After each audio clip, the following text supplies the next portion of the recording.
Қайырлы күн достар, бүгін сіздерге жасалуы жеңіл және де қамыры идеальный болып шығатын пиццаның рецептін ұсынамын. Ең алдымен 300 мл суымызға 1 қасық дрожжіні салып, жақсылап араластырып қоямыз. Одан кейін міндетті түрде илектен өтілген ұнымызды керек мөлшерде ыдысымызға илеп аламыз. Жарты қасық тұз бен 1 қасық қантымызды осы ұнға жақсылап араластырамыз. Артынан дайын болған дрожжалған суымызды осында мөлшерлеп отырып құямыз, біртіндеп отырып.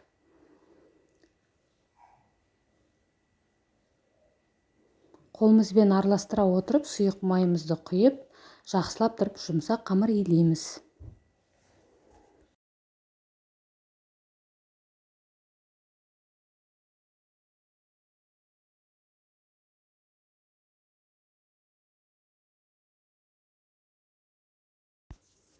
Қамырымызды жақсылап илегеннен кейін міндетті түрде тындыруға 10 минутқа қоямыз. Салафан кигізіп немесе бетін жауып қоюға болады.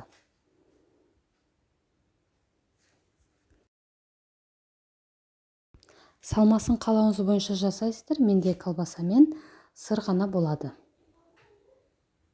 Колбасамызды өз ыңғайларыңызға қарай турайсыздар, ұсақтап турасаңыз жегенге өте ыңғайлы. Артынан сырымыздың жарты бөлігін үлкендеу етіп тураймыз, қалған бөлігін төркідан өткіземіз.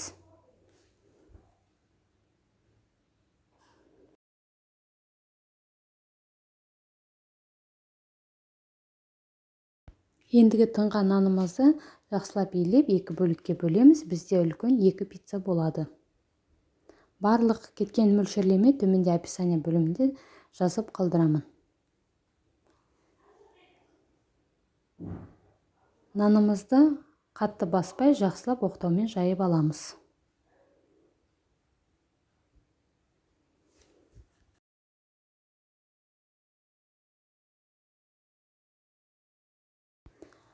Жайылған нанымызды противеннің бетіне ұн сеуіп, немесе астын майлап салуға болады. Майласаңыз немесе ұн сепсеңіз асты жабыспайды.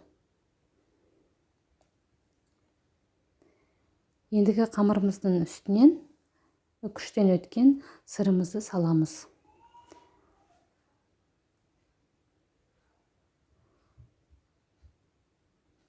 Артынан кетчупымызды осылай салафанға салып, қасықпен баспай, барлық жеріне жағып аламыз. Майонезді де дәл осындай формада жағамыз. Қалауыңыз бойынша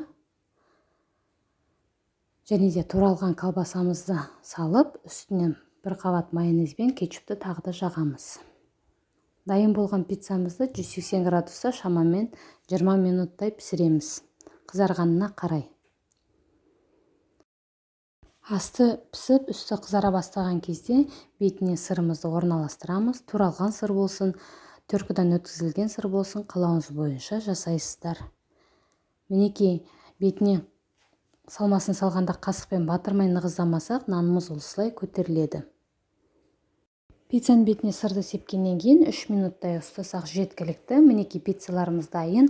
Асты мүлде жабысқан жоқ. Осындай идеальный рецептпен жасап көрсеңіздер, пиццаларыңыз өте дәмді болып шығады.